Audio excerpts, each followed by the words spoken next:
자, 그러면 모의고사 1회 1번 문제, 이론 문제 한번 보겠습니다. 다음 설명 중 옳지 않은 것은 이랬어요.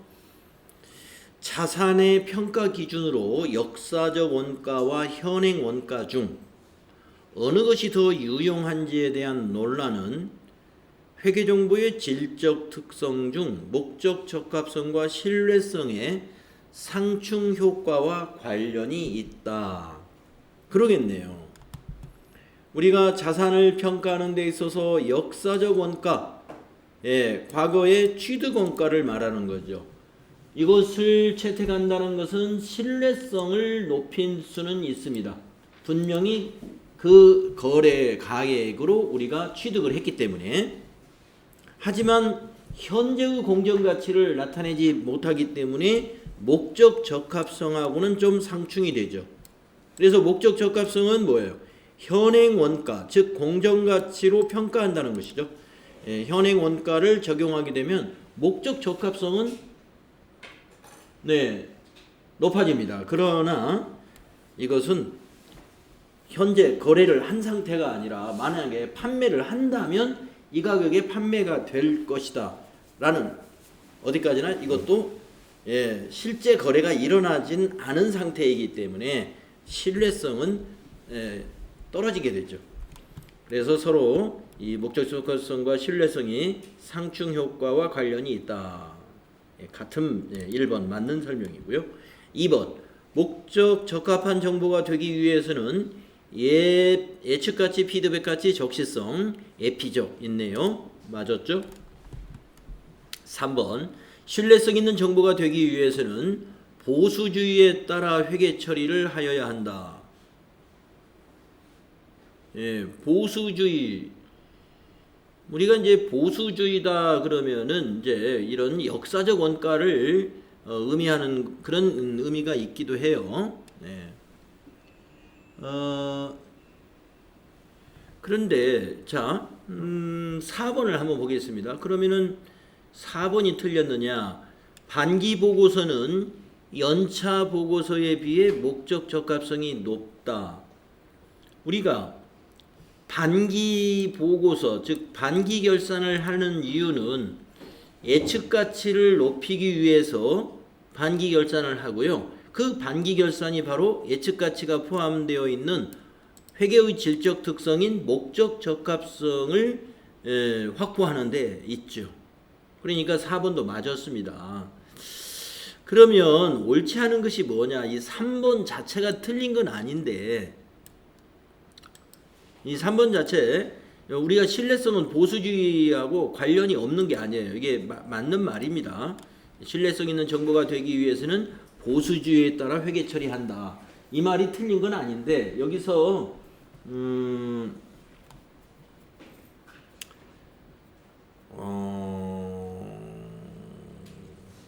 전부 다 여기 1번, 2번, 4번을 보면은 전부 회계의 질적 특성에 관한 얘기들이에요. 그래서 이 문제는 사실은 1번 문제는 이렇게 냈어야 돼. 다음 회계의 질적 특성에 관한 설명 중 옳지 않은 것은, 뭐 그렇다면 3번이 틀렸다라고 볼 수가 있어요. 여기 우리 답지에 보면은 지금 3번이 틀렸다 이렇게 되어 있습니다. 그러니까 요 신뢰성을 중시하는 것은 보수주의하고 관련이 없다는 건 아닙니다. 관련이 있는 편이에요. 왜냐하면은 이 보수주의라는 게 뭐냐면은 이런 그 역사적 원가, 현행 원가나 이런 거보다는 역사적 원가를 중시하는 것이 일종의 보수적인 거거든요. 그래서 뭐 이것이 틀렸다고는 볼 수 없는데, 다른 거는 다 회계의 질적 특성에 관한 이야기인데 이거는 회계의 질적 특성과는 직접적인 관계가 없다 해서 답이 3번으로 되어 있네요. 3번 틀린 걸로 하겠습니다. 3번. 문제 그렇게 좋은 문제 같지는 않아. 1번 문제. 다음에 2번 문제 보겠습니다. 물가가 지속적으로 상승하고 재고자산도 꾸준히 증가하는 경우 당기의 손익계산서에 반영되는 매출 원가의 크기를 바르게 비교하고 있는 것은 이랬습니다. 자, 그러니까 이 문제도 무슨 문제입니까? 이게 물가가 지속적으로 상승하는 인플레이 현상이죠. 재고자산도 계속 늘고 있어요. 그러면 재고자산의 금액이 부담이 더 커지는 거죠. 네, 이런 경우 당기의 손익계산서에 반영되는 매출 원가의 크기를 바르게 비교하고 있는 거. 자, 매출 원가가 어떻게 되겠느냐 하는 겁니다. 자, 매출 원가라는 건 비용이죠. 비용이 크다는 것은 이익이 적게 나는 것이다 이거죠. 그러면 우리가 외운 것 중에 하나, 여러분이 이익이 큰 순서를 외우고 있다 이거죠. 그게 뭐였냐면 선, 이, 총, 후라고 하는 거, 요거 이렇게 외우고 있잖아요. 그러면 매출원가 크기는 이거의 반대가 되는 거죠. 매출원가 크기는 이거의 반대니까 이렇게. 자, 그러면 후입선출법과 이동평균법을 비교했을 때 후입선출법이 더 크다. 그러면 1번은 맞죠? 매출원가가 더 크게 나오니까.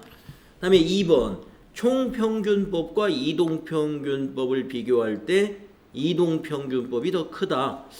총평균법이 더 크죠?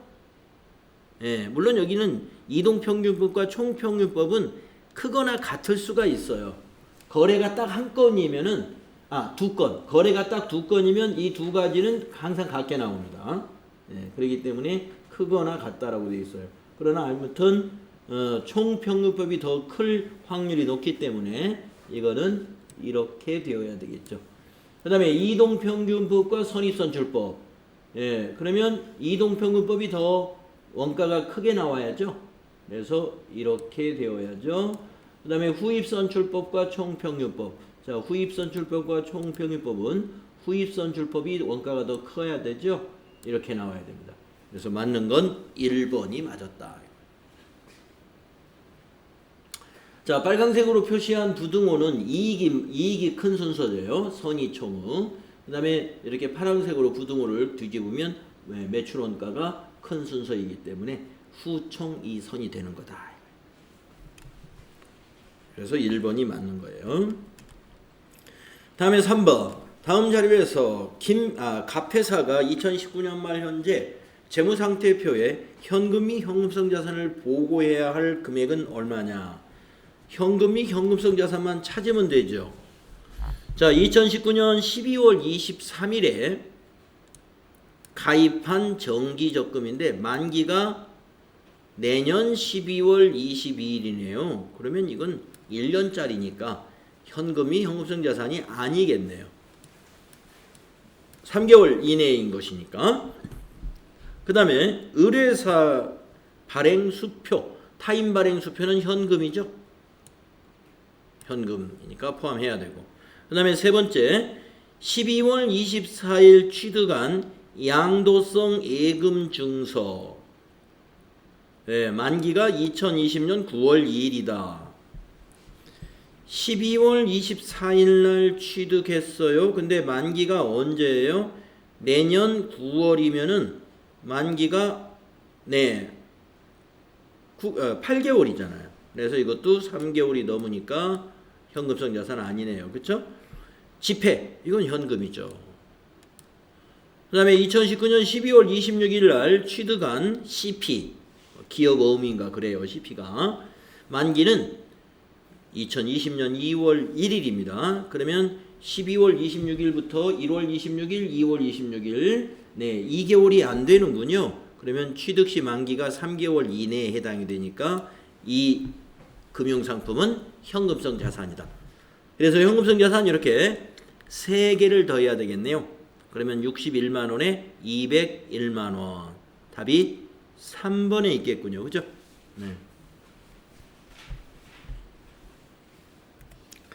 자, 다음은 4번 문제 보겠습니다.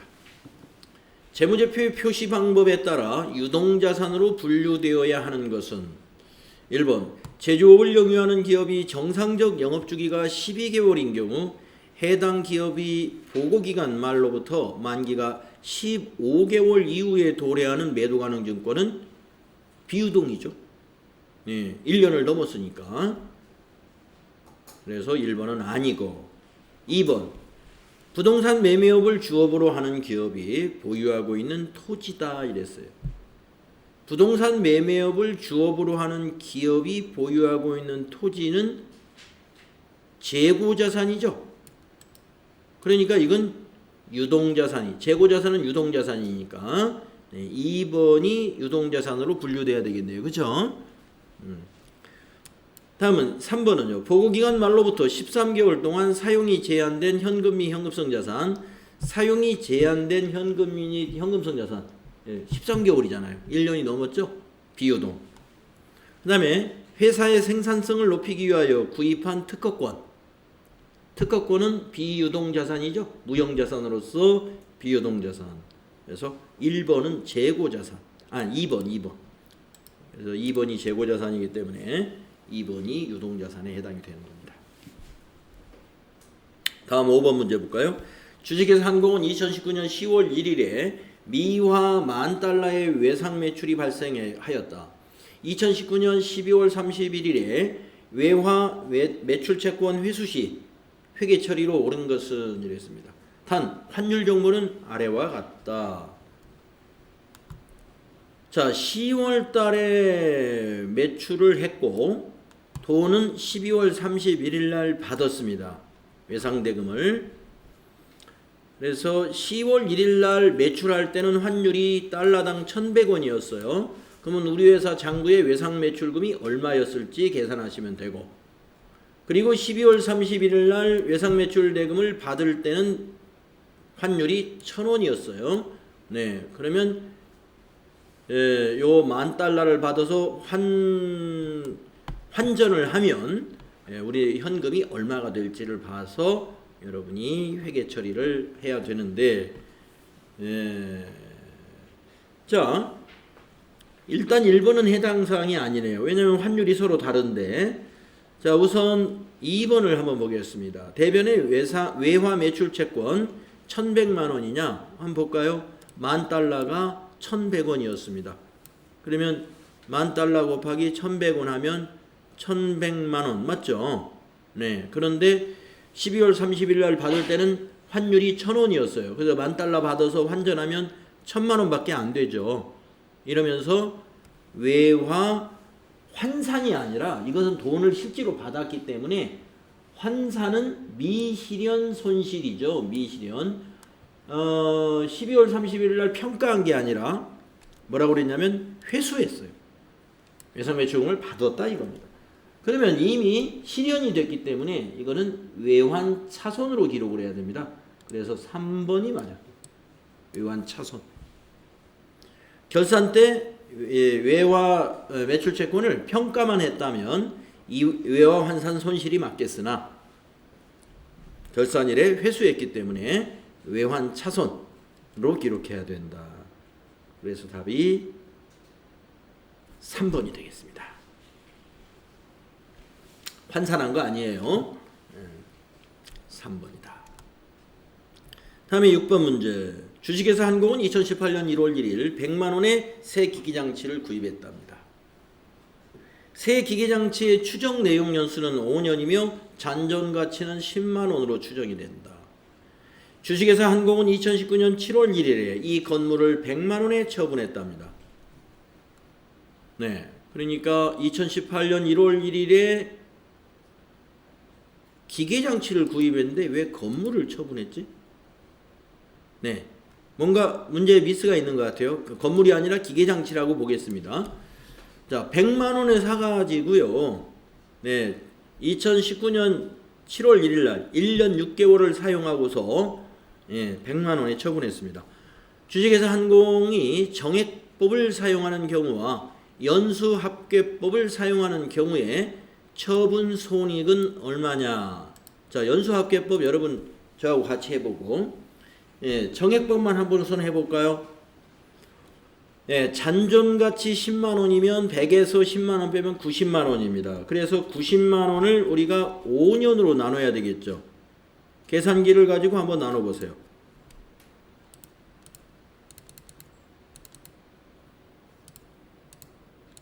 1년에 18만 원이네요. 그죠?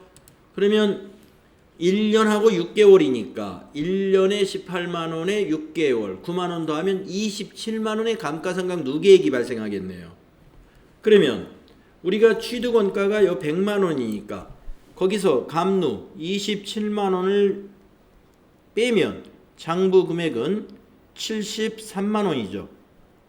73만 원의 기계장치를 100만 원에 처분했기 때문에 정액법이다 하면은 처분 이익이 발생합니다. 27만 원 처분 이익. 27만 원 처분 이익. 그래서 1번 아니면 4번입니다. 1번과 4번의 답이 있어요. 자, 그러면 우리가 지금 연수합계법이 문제에 나왔어요. 연수합계법은 정률법하고 같이 체감잔액법에 해당이 되죠. 그래서 첫 해하고 두 번째 해가 감가상각비가 다릅니다. 자, 첫 해는 어떻게 계산하느냐? 연수합계법 여기 잔존가치 뺀 90만 원을 자, 첫 해에는 90만 원을 잔존가치 100만 원에서 뺀 거를 곱하기 5년이면 1부터 5까지 전부 더해보세요. 1 더하기 2 더하기 3 더하기 4 더하기 5 하면은 분모가 15가 나와요. 15분의 첫 해는 5 역순으로 해나갑니다. 그리고 두 번째 해에는 역시 90만 원 곱하기 15분의 4입니다. 그런데 두 번째 해는 6개월치만 해당되죠? 그러면 요걸 절반으로 해야 되니까 나누기 또 2 해야 되겠네요. 예. 자, 그러면 첫 해 거는 어떻게 해요? 90만 원에다 5를 곱하고 90만 원 곱하기 분자 5 한 다음에 나누기 15 해볼까요? 그러면 첫 해에는 30만 원. 예, 첫 해에는 이쪽에 쓸게요. 첫 해에 30만 원 나옵니다. 이렇게 한 게 30만 원. 자, 두 번째 거 여기다 써볼게요. 자, 두 번째는 90만 원에다가 90만 원 곱하기 4 나누기 15 합니다. 그러면 24만 원이 나와요. 그런데 6개월만 해당이 되니까 절반이니까 24만 원의 절반은 12만 원. 이렇게 되는 거죠. 12만 원. 그래서 이 두 개를 더하면 감가상각 누계액은 42만 원이 됩니다. 정액법보다 감루가 훨씬 많죠. 그러면은 100만 원에서 42만 원을 빼면 장부 금액이 58만 원이란 얘기죠. 58만 원을 얼마에 받았어요? 100만 원에 받았으니까 100만 원에 받았으니까 요만큼 42만 원만큼이 처분 이익이다 해서 연수합계법은 유형자산 처분 이익이 42만 원이 발생하겠습니다. 그러니까 감가상각 누계액만큼 처분 이익이 돼요. 취득금액으로 팔았으니까. 네, 그래서 답은 1번인 거예요. 자, 연수합계법 공식 알아두세요. 취득금액 빼기 잔존가치 곱하기 내용연수의 합계분의 내용연수의 역순. 2차년도 내용연수 합계분의 내용연수의 역순.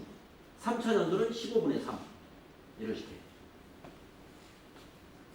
이게 연수합계법입니다. 15가 어떻게 나오냐면 1 더하기 2 더하기 3 더하기 4 더하기 5. 내용연수를 다 더해요. 1부터 5 더하면 15가 나와요.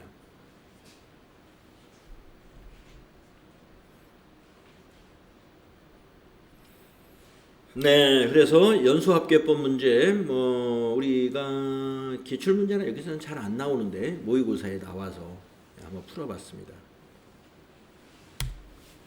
자, 다음은 7번 문제 가보겠습니다. 다음 자료에 따라 주식회사 한공이 2019년에 인식할 손익계산서상 대손상각비는 얼마인가? 이런 문제는 우리가 꽤 많이 해봤죠. 자, 2018년 말 매출채권 내역이 매출채권은 28만 5천원, 대손충당금이 14,250원 이렇습니다. 2019년 초 고객인 주식회사 절망의 파산으로 인하여 매출채권 5천원을 받을 수 없게 되어 대손 확정 분계를 했습니다. 자, 그러면 매출채권 5천원 대변에 자산 감소되니까 여기서 5천원 빠지고 그 다음에 대손 충당금에서 5,000원 빠지고 이렇게 되는 거죠. 차변의 대손 충당금, 대변의 매출 채권 이렇게 대손 처리하니까. 그 다음에 세 번째 점, 2019년 말 매출 채권 잔액은 20만 원이며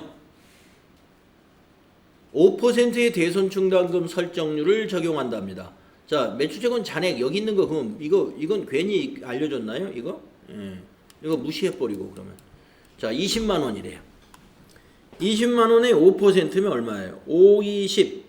만 원을 설정해야 되죠. 만 원. 그런데 여기에 지금 얼마가 있어요? 대손 충당금이. 14,250원에서 아까 5,000원 줄었으니까 기존의 대손 충당금은 9,250원이 있는 거죠. 그래서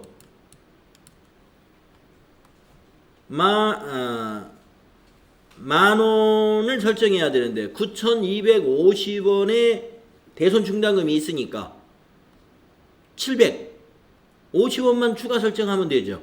그래서 대손 상각비를 여기서 물어본 것은 손익계산서상의 대손 상각비가 얼마냐 했기 때문에 차변의 대손 상각비 750원, 대변의 대손 충당금 750원 해가지고 만 원을 대손 충당금을 만들고 대손 상각비는 여기에서만 750원 발생하겠습니다. 그래서 7번은 1번이 답이 된다. 750원 더하기 여기 9,250원 하면은 만 원이 되잖아요. 요 20만 원의 5%. 그 다음에 8번 문제. 다음 중 내부통제제도의 목적에 해당하지 않는 것은? 자, 우리 내부통제제도의 목적에는 세 가지가 있었습니다. 기업 운영의 효율성 및 효과성 1번 해당이 되고, 그 다음에 재무정보의 신뢰성 확보 4번에 있죠. 그 다음에 관련 법규 및 정책의 준수 3번에 있죠. 2번입니다. 2번. 회사 재무 상태를 양호하게 하는 거, 이거는 내부 통제제도의 목적은 아니죠. 2번이 아니다. 뭐 우리 내부 통제제도의 목적 3개는 우리 교과서에 명백히 나와 있으니까 그 외의 것을 골라내면 되겠습니다. 다음에 9번 문제, 부가가치세 문제네요. 부가가치세의 특징으로 옳지 않은 것은 다단계 거래세. 다단계 거래세다. 뭐 하여튼 그런 특징이라고는 뭐 안 나왔지만 우리가 거래세는 거래세예요. 일반 소비세다. 일반 소비세 틀림없이 맞고. 간접세다. 틀림없이 맞고. 소비형 부가가치세다. 틀림없이 맞죠? 우리가 부가가치세의 특징에 다단계라는 말 없었죠? 그래서 1번 틀렸습니다. 다음에 10번. 다음 중 부가가치세법상 재화와 용역의 공급 시기로 옳지 않은 것은? 뭐 우리가 보통 재화나 용역의 공급 시기다 그러면 기본적으로 재화라는 것은 인도가 되어야 그게 공급이고, 용역이라는 것은 영무가 완료되면 그게 공급 시기가 되는 거죠. 기본이 그래요. 자, 간주 공급. 응? 소득형이 아니라 소비형이지. 죄송합니다. 자, 소비형. 그러면 우리 부가가치세의 특징이 거래세는 맞는데 다단계라는 표현을 했네. 하여튼 뭐 거래세는 맞는 말이에요. 우리 거래세. 그러니까 여기서 말하는 다단계라는 것은 공장에서 도매상으로, 도매상에서 소매상으로, 또 소매상에서 소비자에게 이런 단계를 거쳐서 부가가치가 증가된 부분에 대해서 과세를 한다. 그런 의미에서 이게 다단계라는 표현을 했는데 제가 4번은 그냥 건성으로 잘못 읽었습니다. 소득형이 아니라 소비형이죠. 우리 소비세니까. 4번 틀린 거 맞아요. 문제를 잘못 읽었습니다. 자, 다시 10번으로 가서 그래서 공급 시기에 관한 것은 기본적으로 여러분 재화는 인도되는 거, 그 다음에 용역은 영무가 완료되는 시점이 공급시기다. 자, 1번 간주 공급. 재화가 사용 소비되는 때. 간주 공급이라는 것은 말이죠, 실제로 거래가 아니잖아요. 뭐 자가 공급 이런 것들이죠. 그래서 재화가 사용 소비되는 때, 자가 공급 같은 경우에 사용 소비되는 때를 공급 시기로 봐야 됩니다. 실제로 인도가 일어나는 거 아니니까. 그래서 1번 옳은 것 같고, 2번 상품권을 판매하고 그 후 그 상품권이 현물과 교환되는 경우다. 재화가 실제로 인도되는 때, 그렇죠. 재화가 인도되는 때는 현물과 교환하는 때를 말하는 거예요. 3번 임대보증금의 간주 임대료. 공급가액이 확정되는 때. 틀렸죠. 네, 여러분들 간주 임대료 계산할 때 우리 그 실무에서 우리 간주 임대료 계산해 가지고 일반 전표에 며칠 날짜로 회계 처리했죠? 그 날짜가 바로 공급 시기입니다. 과세 기간의 종료일입니다. 임대보증금의 간주 임대료의 공급 시기는 실제로 그거 받은 게 아니에요. 받은 게 아니라 그만큼의 이자가 발생했을 것이다라고 간주해가지고 그 이자 소득만큼의 10%를 부가세 예수금으로 분개하는 회계 처리를 우리가 하잖아요. 그때 여러분 일반 전표에다가 차변에 세금과 공과 얼마, 대변에 부가세 예수금 얼마, 과세기간 종료일로 했어요. 그래서 3번 틀렸습니다. 공급가액이 확정되는 때 그런 거 없습니다. 3번이 틀렸다. 다음에 4번은요. 장기할부 판매, 대가의 각 부분을 받기로 한 때. 장기할부 판매의 경우는 인도하는 기준이 아니죠. 그냥 일반 할부 판매는 인도 시점이지만 공급 시기를 장기할부 판매는 여러 번 나누어서 받기 때문에 각 부분의 대가의 각 부분을 받기로 한 때를 우리가 공급 시기로 정리했었어요. 다음에 11번 부가가치세법상 면세에 해당하는 것이 아닌 거. 분유 면세입니다. 주택임대 면세, 도소대요 면세, 생수가 과세가 되겠네요. 생수. 다음 12번 다음 중 원천징수에 대한 설명으로 옳지 않은 것은 복권 당첨, 무조건 분리과세. 맞죠? 복권 슬롯머신 무조건 분리과세에 해당이 된다. 다음에 2번 직장 공제의 초과 반환금 무조건 분리과세. 직장 공제에. 그래서 답은 2번이죠. 2번 틀렸어요. 무조건 분리과세에 해당이 됩니다. 직장 공제 초과 반환금하고 복권 당첨금하고 우리 이게 다 기타 소득에서 나오는 건데 세 가지가 있었어요. 여러분 기타 소득의 무조건 분리과세 좀 외울 수 있으면 외워야 된다라고 여러분 시험 볼 때까지만 좀 외웠으면 좋겠다라고 하면서 이 얘기를 했는데 그 세 가지였습니다. 뭐냐면은 직장 공제에 그 다음에 복권 당첨 그 다음에 뭐가 있었냐면 골동품. 골동품. 요 세 개 무조건 분리과세. 그런데 여기서 옳지 않은 것은 2번이 되겠죠. 직장공제를 조건부 종합과세라고 했기 때문에 조건부 종합과세 아니고 무조건 분리과세. 복권과 함께. 그러면 3번 맞았으니까 읽어보고 하겠습니다. 부가가치세 면세 대상 인적 용역을 제공한 경우 수익금액의 3%를 원천징수한다. 맞습니다. 부가가치세 면세 대상 인적 용역을 제공했다. 그게 강사료 같은 거예요. 강의료 같은 거. 강의료가 부가가치세가 면세가 되거든요. 그런 인적 영역을 제공하는 경우에 3% 원천징수합니다. 지방세 0.3% 해서 모두 3.3%를 원천징수하죠. 다음에 4번 금융소득이 연간 2천만 원을 초과하는 경우에는 원천징수 후 종합소득에 합산된다. 금융소득 중에서 무조건 종합과세와 조건부 종합과세가 합쳐서 2천만 원을 초과하는 경우에요. 예. 무조건 분리과세 소득은 여기서 빠지는 거죠.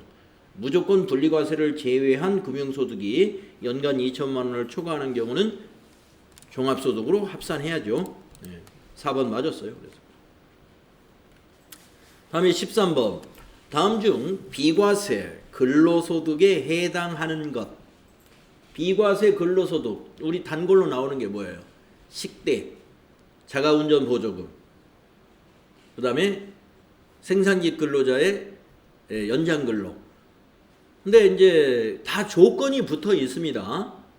여러분 예를 들어서 자가운전 보조금도 실비를 주면서 자가운전 보조금을 매달 종업원에게 20만 원씩 준다. 그거는 과세예요. 교통비 실비를 지불하면서 또 자가운전 보조금을 준다면 그건 과세. 그 다음에 식대도 식사를 제공하면서 식대 보조금을 준다. 이건 과세. 아시죠? 그 다음에 생산직 근로자의 연장근로 수당도 제한이 있죠. 예, 직전 연도 총 급여액이 2,500만 원 이하여야 되고, 그 다음에 월정 급여가 210만 원 이하여야 되죠. 월정 급여액이 210만 원이 넘는 사람은 생산직이라 하더라도 연장근로 소득에 대해서 과세하고 있어요. 그런 조건들 몇 가지 알아두시면 돼요. 자, 비과세 소득에 해당하는 거 1번. 종업원이 주택을 구입하는 주택 구입에 소요되는 자금을 무상으로 대여 받음으로써 얻은 이익은 과세. 그래서 이거는 비과세가 아닙니다. 과세고. 그다음에 종업원이 사택을 제공받음으로써 얻는 이익은 비과세. 예, 2번이에요. 자, 사택과 주택의 차이 아시죠? 사택이라는 것은 회사 이름으로 된 주택입니다. 그거를 사원들이 멀리 이동 근무를 멀리 왔기 때문에 회사에 사택을 제공해 주는 거예요. 예, 거기에 대해서는 그걸로 인한 이익까지에 대해서는 근로소득으로 보지 않습니다. 그래서 이건 비과세예요. 시간 외 근무수당. 이거 좀 애매하다. 시간의 근무수당. 이게 생산직 근로자의 시간의 근무수당은 비과세가 될 수가 있는데. 그 다음에 출자 임원이 사택을 제공받음으로써 얻는 이익. 자, 이것도 사택이긴 하지만 2번의 사택은 그냥 종업원입니다. 근데 4번의 사택은 출자자예요. 예, 출자자나 주주에게 사택을 제공하는 그것은 소득, 예, 과세합니다. 그래서 13번은 2번이 비과세다. 그래서 3번은 시간의 수당, 근무 수당은 여기서도 좀 논란이 있을 수 있어. 만약에 이거 생산직 근로자면 이거 비과세 아니냐. 너무 3번 보기를 너무 짧게 했어요. 사무직 근로자의 시간의 근무 수당 이랬으면 과세가 확실하죠. 예. 자, 다음에 14번. 특별세액공제에 해당하지 않는 것은 무엇이냐? 자, 의료비 세액공제, 우리 특별세액공제에 해당이 되죠. 교육비 세액공제, 특별세액공제에 해당이 됩니다. 기부금 세액공제도 특별세액공제에 해당이 돼요. 신용카드 사용금액에 대한 공제는 이건 세액공제가 아니라 소득공제지. 신용카드 사용금액은 세금에서 공제해 주는 게 아니라 소득금액에서 공제를 해줘요. 신용카드 사용금액에 대한 공제는 세액공제사항이 아닙니다. 세액공제사항은 특별세액공제사항이 4가지가 있어요. 의료비, 보험료, 교육비, 기부금. 의료비, 보험료, 교육비, 기부금. 신용카드 사용금액에 대한 공제는 우리가 소득공제에서 배웠어요. 소득공제하고 세액공제 여러분 구분할 수 있어야 돼요. 다음에 15번. 소득세법상 다음의 기타 소득 중 무조건 분리과세되는 항목들의 합계는 얼마냐. 이렇게 이런 거에 대해서 주로 문제가 나온다. 이거는 무조건 분리과세, 기타 소득. 아까 3개 우리 외우자고 그랬죠. 네, 직장공제, 그 다음에 복권, 그 다음에 골동품. 예. 그러면 한번 구해볼까요? 예, 무조건 분리과세 되는 게 뭐가 있느냐. 상운에 따른 훈장과 관련된 상금. 이건 무조건 분리과세 아닙니다. 복권 당첨 500만원 해당이 됩니다. 그 다음에 분실물 습득.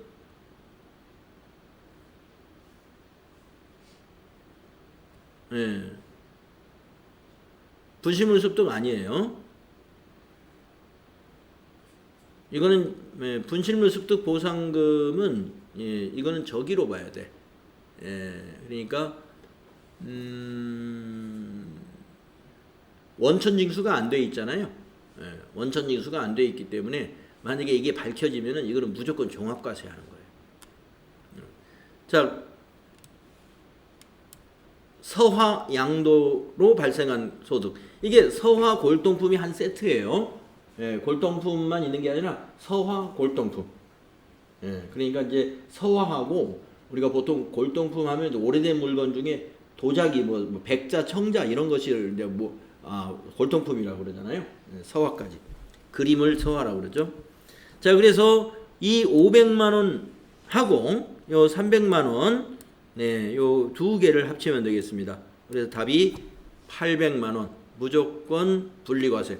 그래서 기타 소득의 무조건 분리과세 세 개를 여러분이 외워주시는데, 직장, 공제회, 초과반환금, 그 다음에 복권, 또 복권 뒤에 뭐 슬롯 머신 이런 것도 붙어 있는 거예요.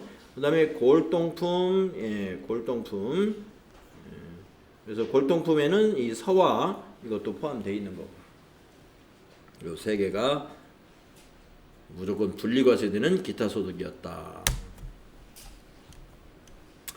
자, 모의고사 1회에 이론 문제 15개 한번 우리 같이 풀어봤습니다. 우리 다음 시간에 한번 실무 문제 같이 한번 해봅시다.